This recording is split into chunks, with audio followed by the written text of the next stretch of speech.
Vamos a continuar con todos ustedes hablando de residuos, un tema que puede no parecer muy atractivo a simple vista, pero que tiene su aquel. Y para que lo descubran con nosotros nos acompaña Mercedes Cofreces. Muy buenas noches. Muy buenas noches, ¿qué tal, Nacho? Bien, encantada de tenerte aquí como gerente provincial del Consorcio de Residuos, del Consorcio Provincial de Residuos, que es ese ente que se encarga en definitiva, por ejemplo, de gestionar el centro de tratamiento de residuos, pero bueno, todo lo que tiene que ver con la gestión de residuos, incluidos los ahora, vamos a llamar residuos o desechos, COVID.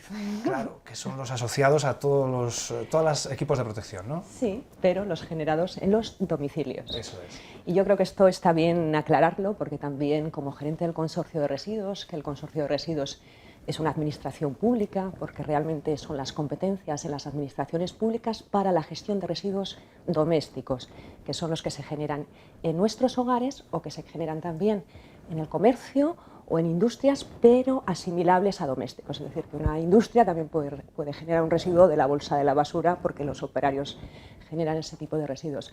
Pues ahora, efectivamente, Nacho, estamos en una fase nueva, ¿no? Con el COVID hemos generado también otro tipo de consumo y otro tipo de residuo en nuestro hogar, aunque no tengamos el COVID, pero la mascarilla la usamos. Y por eso también es un residuo en el momento cuando ya tiene unas horas o cuando tiene unos días y tenemos que saber dónde colocarla. Claro, esto me parecía importante porque yo soy el primero que me preguntan, oye, ¿la mascarilla dónde hay que echarla? Pues al cubo de basura de toda la vida. Yo creo que cuando empezamos con el COVID, ¿no? Y cuando se declaró el estado de alarma, yo creo que siempre en esta sociedad nos ponemos todos muy nerviosos, también tenemos ese afán de enseguida de prevenir el miedo, ¿no? Y muchas veces hay que tranquilizarnos, tener la información en tiempo y saber cómo tenemos que consumir y gestionar nuestros residuos.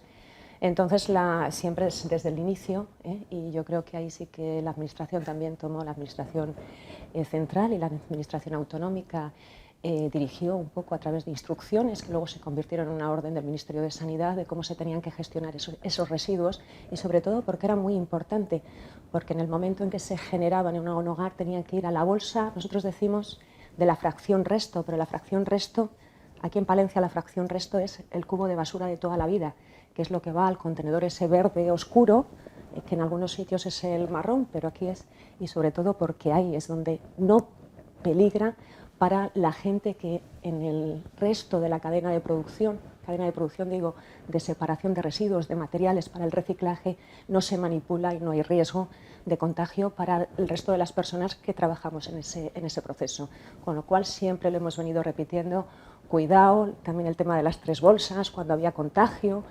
Yo me acuerdo que esto lo explicábamos en la habitación bolsa 1, en el pasillo bolsa 2 y luego a la bolsa del hogar y esa al cubo, al contenedor de basura de siempre. Pues eso tenemos que seguir en esa línea. Porque sí que se encuentran que hay gente que se despista o que simplemente por desconocimiento no deposita, como ocurre con otros desechos, pero bueno, en este caso quizás son más sensibles. Pues sí, yo creo que fundamentalmente porque nuestra preocupación es el no contagio, ¿no? Y no nos damos cuenta que también el no contagio no solamente es para nosotros, sino pensando en el resto. Entonces, cuando tiramos el cubo de la basura, hay una secuencia, hay un procedimiento posterior o un proceso industrial realmente. Tenemos que pensar el que va a manipularlo. Por eso, de ahí que seamos conscientes, yo creo que también una falta un poco de esa información, porque estamos nerviosos y pensamos simplemente, bueno, pues me lo pongo y lo tiro y pienso que a lo mejor va al amarillo y no va al amarillo, va a la bolsa de basura de toda la vida. Y después también, bueno, pues yo creo que también en los momentos de crisis, esto siempre yo lo he comentado, en los momentos de crisis parece que valoramos menos, pensamos que es un tema de medio ambiente, ¿no? Es un tema primero también económico, fundamentalmente, de salud, porque hay gente que sigue trabajando. Nosotros tenemos 50 operarios en el CTR, en el Centro de Tratamiento de Residuos, que es a donde llegan todos los residuos, con lo cual tenemos que también intentar protegerles a ellos, que ya tienen sus procedimientos de prevención, sus EPIs. Y bueno, la verdad es que se está trabajando con mucha norma también y con mucha prevención y afortunadamente no hemos tenido ningún caso. Pero es eso, ser conscientes de que realmente lo que estamos también es asegurando la salud del resto de gente que trabaja en ese itinerario para darle una solución al medio ambiente, porque esto también es importante. Es nuestro futuro, al fin y al cabo. Es nuestro futuro, y en momentos de crisis tenemos que también ser sensibles, es decir, no puede retroceder el medio ambiente. Pasa a un segundo plano. Los grandes damnificados en épocas de crisis son, pues, vamos a decirlo así, la cultura, todo lo que tiene que ver con sensibilización, con materias más o menos pues, delicadas, como pueda ser el medio ambiente. Parece que no se le ve la, no sé si rentabilidad económica o el perjuicio económico, pero porque quizás hemos perdido la capacidad de ver más a largo plazo y lo vemos todo más a corto plazo, ¿no? Sí, pero es que el medio ambiente también está en el corto plazo. Entonces, mientras no seamos conscientes de que realmente el medio ambiente son nuestros recursos, nuestro planeta, nuestro entorno donde desarrollamos nuestra vida, si no somos conscientes de eso, y yo creo que en eso sí que es verdad que la sociedad está sensibilizada, pero bueno, pues en épocas de crisis todavía más. Estaba pensando, viendo ahora precisamente las imágenes del CTR, hemos hecho, vamos a decirlo así, información de servicio público, recordad dónde se deposita la mascarilla, ¿no? Vamos a derribar mitos, porque todavía sigue mucha gente pensando que da igual reciclar porque al final todo acaba al mismo sitio. A ver, que los camiones vayan al mismo centro no significa que esa separación que nosotros nos hemos molestado en hacer allí, pues en fin, pasen de ella olímpicamente. Iba a decir otra cosa. Bueno, no. Vosotros lo visteis, porque un anterior programa, que hicisteis un programa magnífico, porque se veía realmente todo el proceso en nuestra planta de tratamiento o centro de tratamiento de residuos, CTR, parece que nos obcecamos con las siglas y caímos en esa...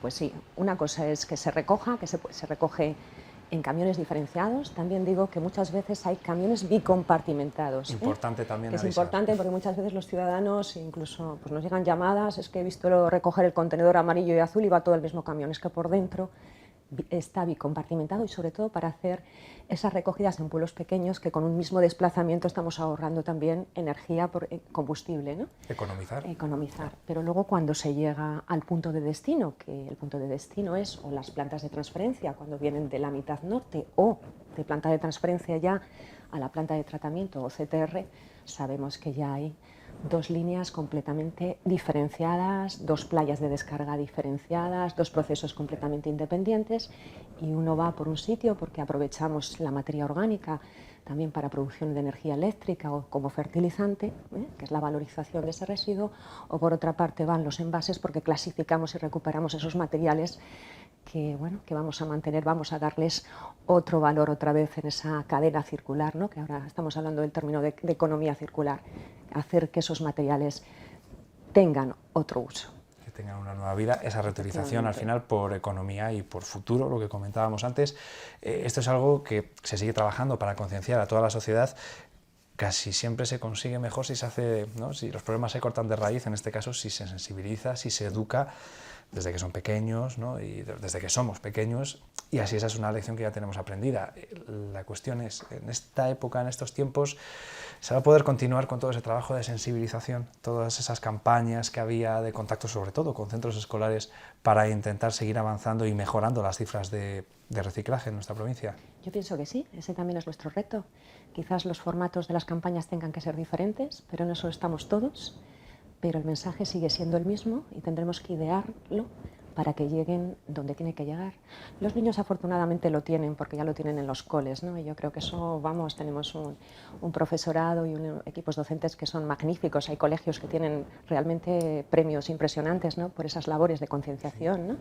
Pero bueno, tenemos que llegar a todos, sabiendo que todos estamos trabajando en cadena, que no solamente una planta de tratamiento porque tenga que tener los operarios o tenga que tener la tecnología para ese rendimiento de recuperación de materiales. Si no nos llega allí lo que nos tiene que llegar, no podremos recuperar, con lo cual el procedimiento o el proceso empieza con la labor fundamental de que una persona en su hogar sea lo suficientemente sensible y responsable para saber dónde deposita cada uno de los residuos. Y bueno, pues es un proceso de todo donde estamos también las personas que trabajamos en las administraciones públicas, que tenemos ese deber de informar, porque la información es fundamental, y seguir informando, sensibilizando y luego también avanzando en una correcta gestión, planificación, gestión, y también para que al final, cuando llega a la fase final, que es la planta de tratamiento, seamos capaces de recuperar materiales, volverlos a poner otra vez en la cadena de producción, y lo que no tiene no seamos capaces de recuperarlo, pues va, como sabemos, a un vaso de rechazos, que es lo que antes era un vertedero, que siguen existiendo, por supuesto. Y que hay que intentar que desaparezcan en el futuro, pero al menos que dejen de crecer lo máximo posible, y eso está desde luego en nuestra mano, sobre todo. En nuestras manos, sí, porque además la norma europea cada vez es más exigente con eso, y está limitando. Además hay nueva normativa que ha salido que está limitando. Estamos aquí, estamos en el mismo tren que Europa, entonces bueno, pues desgraciadamente hay países que nos llevan muchos años por delante y mucha recuperación de materiales, y nosotros bueno, pues seguimos esos pasos y vamos a ir a esto, a cada vez que nuestra recuperación sea mayor y que sobre todo que los vertederos al final se conviertan en una mínima expresión. Bueno, pues ojalá que sigamos avanzando por ese camino y alcancemos a aquellos países europeos que hoy en día nos llevan ventaja, por así decirlo. Mercedes, muchas gracias por hablar con nosotros, por ayudarnos a despejar dudas a los espectadores, y esperemos que el CTR siga funcionando como hasta ahora y siga siendo una oportunidad para recuperar y de alguna manera tratar de cuidar un poco nuestro medio ambiente. Pues muchísimas gracias a vosotros, Nacho, sobre todo porque también desde Televisión Palencia hacéis una labor fundamental de información y sensibilización con este tipo de programas de residuos, y bueno, pues os animo a que sigáis, y en esto estamos todos. Así que gracias y buenas noches a todos. Lo haremos, Mercedes. Me lo apunto que lo haremos. Seguiremos intentando hacer nuestro trabajo, al fin y al cabo, servicio